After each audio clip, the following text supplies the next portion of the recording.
আসসালামু আলাইকুম ওয়া রাহমাতুল্লাহি ওয়া বারাকাতুহু। আলহামদুলিল্লাহ ওয়াসসালাতু ওয়াসসালামু আলা রাসূলিল্লাহ ওয়া বা'দ। সুপ্রিয় দর্শক, সুন্দরবনের এই সুন্দর পরিবেশ থেকে সুন্দর একটি বিষয় নিয়ে আজ আমরা আলোকপাত করতে চাই আপনাদের সঙ্গে। আর সেই বিষয়টি হলো বন্ধু নির্বাচনের সতর্কতা, কোরআন এবং সুন্নাহর নির্দেশনা।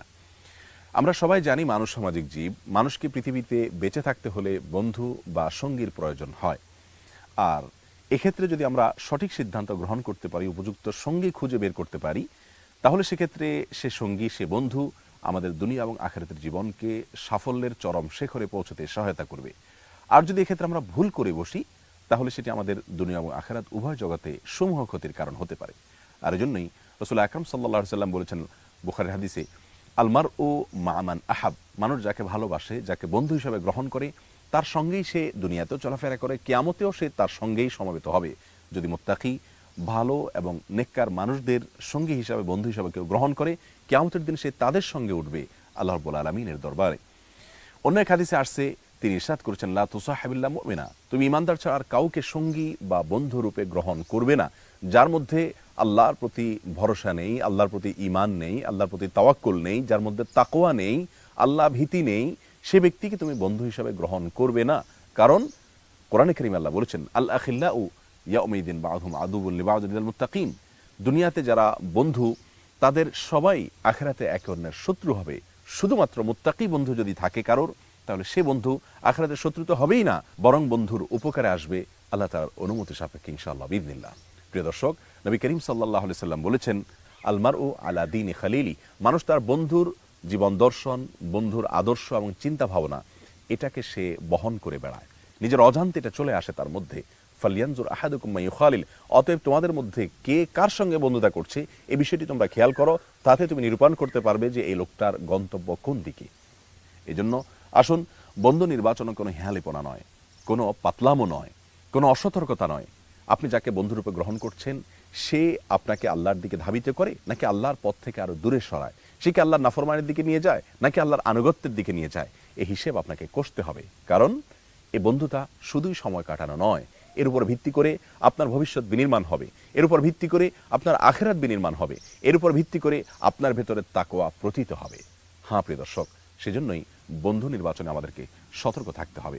নবী করিম সাল্লাল্লাহু আলাইহি সাল্লাম এ সম্পর্কে এত বেশি হাদিস বলেছেন যে হাদিসগুলোকে একত্র করলে রীতিমতো একটা বড় গ্রন্থ হয়ে যাবে। তিনি বলেছেন যে ভালো বন্ধু এবং খারাপ বন্ধুর উপমা হলো কাহামেলি মিসকিন আও নাফিখি কির, অর্থাৎ ভালো বন্ধু হলেন আতরের দোকানের মতো।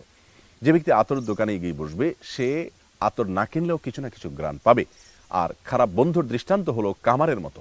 কামারের দোকানে যদি কেউ বসে, তাহলে সে আর কিছু না হলেও সেখান থেকে আগুনের ছিটে ফোটা একটু হলো আঁচ হলেও তার গায়ে লাগবে। এই জন্য ভালো বন্ধু গ্রহণ করলে মানুষ উপকৃত হয় দুনিয়া এবং আখিরাতে, আর খারাপ বন্ধু গ্রহণ করলে উভয় জগৎ ধ্বংস হয়ে যায়। কত যুবক আমাদের সমাজে ধ্বংসের অতল তলে হারিয়ে গেছে শুধুমাত্র খারাপ সহচরের কারণে।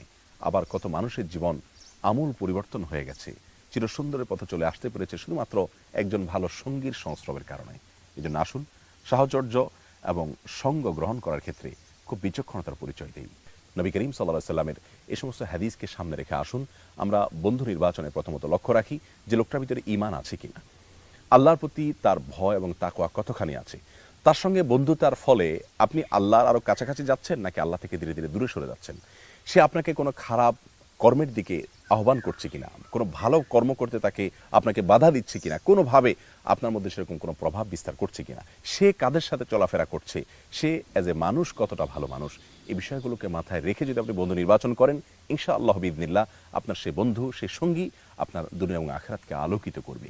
আর মনে রাখবেন, যাকেই বন্ধু বানাবেন তাকে বন্ধুতার চরম শেখরে নিয়ে একেবারে সবকিছু উজাড় করে দিয়ে, আজকাল যেটা হয়ে থাকে, অনেক যুবকরা এই কাজটি করে থাকেন যে কাউকে বন্ধু বানালেন, সে বন্ধুর কথা শুনতে গিয়ে নিজের মা বাপ, নিজের আত্মীয় স্বজন, এমনকি আল্লাহ রাসূল সাল্লাল্লাহু আলাইহি সাল্লামের আদেশ নিষেধকে পর্যন্ত এক সাইড করে ফেলেন শুধুমাত্র বন্ধুর কথাকে রক্ষা করতে গিয়ে।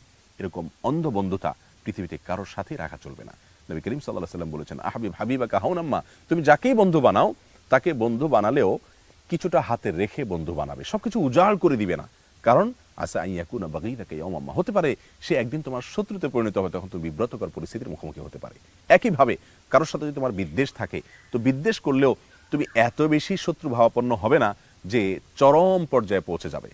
কারণ হতে পারে সে একসময় তোমার বন্ধু হয়ে যাবে, তখন তোমাকে লজ্জা পেতে হবে। এজন্য আসুন বন্ধুতার ক্ষেত্রেও মাত্রাগণ রাখি আমরা। আমাদের কোনো বন্ধু আমাদের আল্লাহর চাইতে, আমাদের রাসূল সাল্লাল্লাহু আলাইহি সাল্লামের চাইতে আপন হতে পারে না।